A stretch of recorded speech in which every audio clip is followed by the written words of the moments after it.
Si vous n'avez pas le temps de cuisiner mais que vous voulez quand même bien manger, cette recette express est faite pour vous.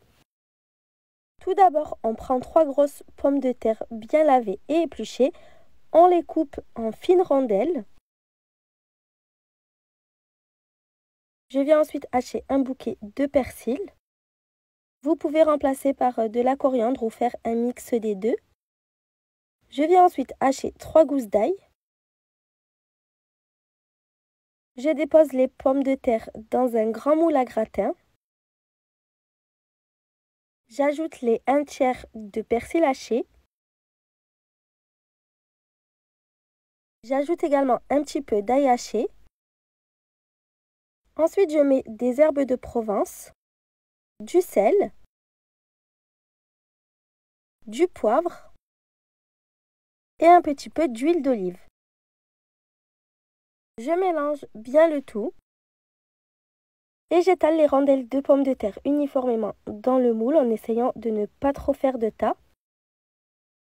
Je coupe ensuite 450 g de poulet en petits cubes. La grande facilité de cette recette, c'est que tout va cuire en même temps dans le four, donc il n'y aura aucune cuisson au préalable. Vous avez juste à tout mettre dans le moule, donc c'est parfait quand vous êtes pressé. En plus, c'est délicieux.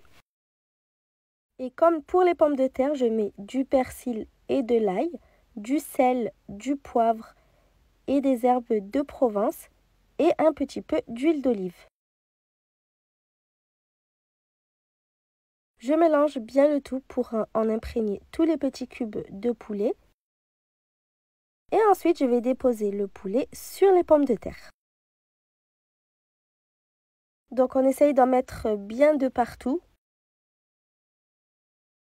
On va ensuite venir prendre un saladier à part et y casser 3 œufs. Je bats les œufs en omelette. Je verse 150 ml de crème liquide. J'ajoute le dernier tiers de persil, du sel, du poivre et encore des herbes de Provence. Je mélange bien le tout. Donc veillez bien à doser sel et poivre à chaque fois pour ne pas vous retrouver avec un plat beaucoup trop salé à la fin. Je verse la préparation sur les pommes de terre et le poulet. Je dépose 150 g de fromage suisse. J'ai utilisé du fromage en tranches. Vous pouvez utiliser du fromage râpé, la variété de votre choix. Et on va cuire le tout dans le four préchauffé à 180 degrés pendant 45 minutes.